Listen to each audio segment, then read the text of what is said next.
Hello, welcome. Okay, let's talk about gate or gene key 51, which we're transiting from April 6th to April 10th, 2023.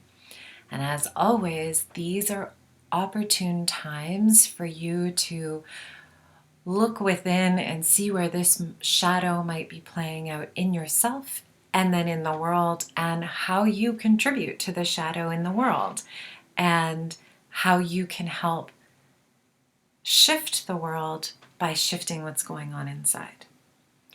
So we'll start on the human design side and then we'll move to the gene keys side.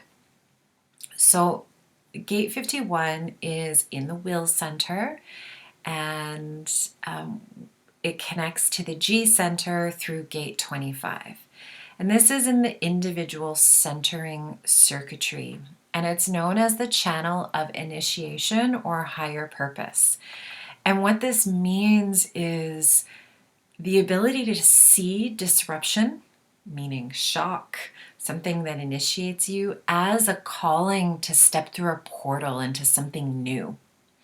And it's about allowing the ego, as the will center is sometimes called the ego center, or the heart, to serve the higher self. So there's this, I have to thank my dear friend to bringing this forward, Michelle. But there's this, it's kind of like we're kind of mean to the ego, right? And in the human design chart, the heart lives in the ego center. The ego lives in the heart center. And while the ego, like on a psychology perspective, the ego works to protect us. But the ego is also what gives us life to go forward, what gives us drive to create and make the world a better place. And so this channel of initiation is here to allow the ego to serve the higher self, allowing your ego heart to serve what your soul came here to do. And this is why the human design gate name is called initiation in quantum language and shock in traditional human design language. And in the I Ching, it is called the arousing or thunder.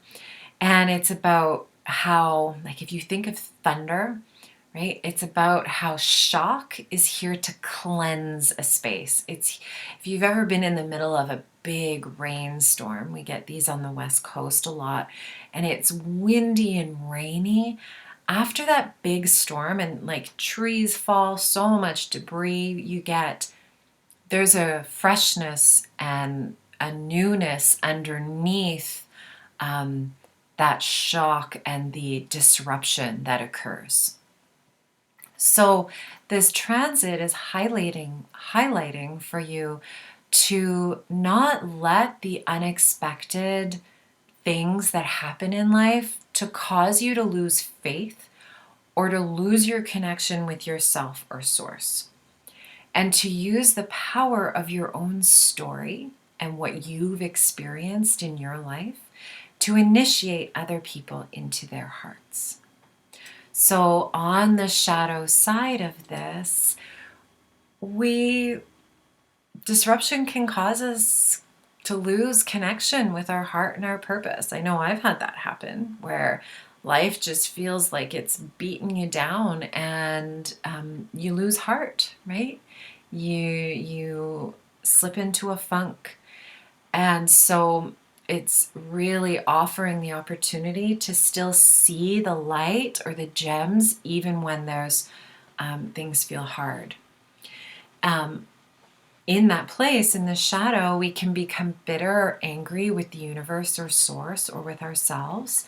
And then we will often try to control life, which then results in depletion. And if we're controlling our emotions, for example, right, that takes a tremendous amount of energy to hold those emotions back. And then the result of that is depletion. We don't have any energy for anything else, right? So it's really trying to control things and then getting angry because things keep happening. And so on the full expression of this, it's about consciously using those cycles of disruption as opportunities to see it as a portal way into something new, as opportunities to deepen the trust in yourself and deepen your trust in spirit, source, universe. So on the gene key side of 51, Richard Rudd calls this the initiative to initiation. And this gene key really speaks to the events that are beyond our control, right? There's so much. I mean, most of everything in our life is beyond our control on some level. The only thing we have a semblance of influence over is ourselves. Everything else is influenced by the collective consciousness. So we have some control over ourselves, the decisions and the choices we make, but everything beyond us and what is impacting us, we don't really have as much control over, because life happens. And when life happens, it's not because it's a bad thing, but that is giving us the energy to and the opportunity to move through change instead of fighting against it. It's initiating us. On the shadow side of the gene key, it's called agitation. And I'm sure most of us have been here, right? When something shocking happens, it gets scary. Past 3 years of all of our lives, it gets scary. There's so many things beyond our control, and that just stimulates all of the fear, right? And what happens in this place of agitation, in this shadow of agitation, is that we start to distrust life. We start to not trust what's around us. And then that distrust, it actually happens at a nervous system level. Our nervous systems go into states of fight, flight, freeze, or fawn. And it's because we don't feel safe in our bodies. Our bodies don't feel safe. And you can't mentally trust. You just can't. You can hold the concept of trust, and you also can't emotionally trust. It's something you feel in your body, or you don't. And so when we aren't in trust in our bodies, we live in a state of nervousness, fear, agitation, or anxiety. And then what happens is we shy away from life. We withdraw. We become disconnected. And we become afraid of fear. And we become afraid of the agitation and the anxiety. Or we express it out with hostility, and we throw ourselves into dangerous situations so that we don't have to feel the agitation as much. So the journey to this gift is knowing that this shock and this distrust is actually a portal to something new. And it's learning how to look at shock, learning how to look at fear. It's learning how to shift your perception on it. And it's also about learning how to support your physical body while you are in an initiation phase, and also when you're through the initiation phase. Our physical bodies, whether we like it or not, that's how we experience life on this planet. Without our physical bodies, we would go back to wherever we came from, right? And so we need to, it's about learning how to control, and I use that term lightly, what we can, which is our nervous system. God, Source, Spirit gave us a huge gift when it came to our nervous system, because we can control it through our senses, through our breath, through our sight, through sound, through touch, And which one am I missing? Through smell and through taste. I'm not really sure how taste would work, but you can soothe your nervous system by touching your own body. I want you to think of it this way. The nervous system only asks one question: am I safe or not? The nervous system akins any type of unsafe feeling to being chased by a bear or a saber-toothed tiger. Now, if you think in terms of the nervous system, if you are being chased by a saber-toothed tiger, you are not going to take the time to put your hand on your heart. So you use your touch to calm your nervous system. If you are being chased by a saber-toothed tiger, you are going to be focused, your eyes are going to get laser pinpoint, and you're going to focus on where you want to go, where you want to run to. You can use your eyes by gently looking around the room, around your space, and this soothes your nervous system because your nervous system goes, oh, we're looking around. There must not be a saber-toothed tiger chasing after us.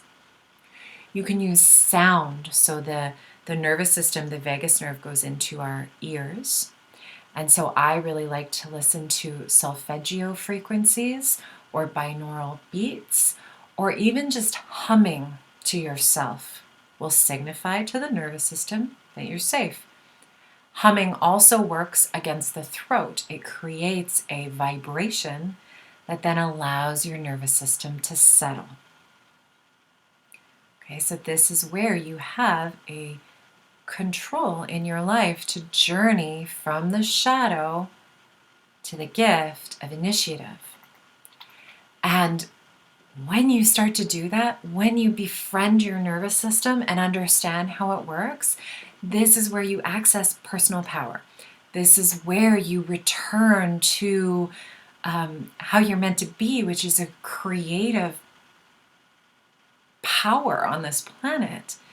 And you're able to then step into not knowing because you know how to support yourself.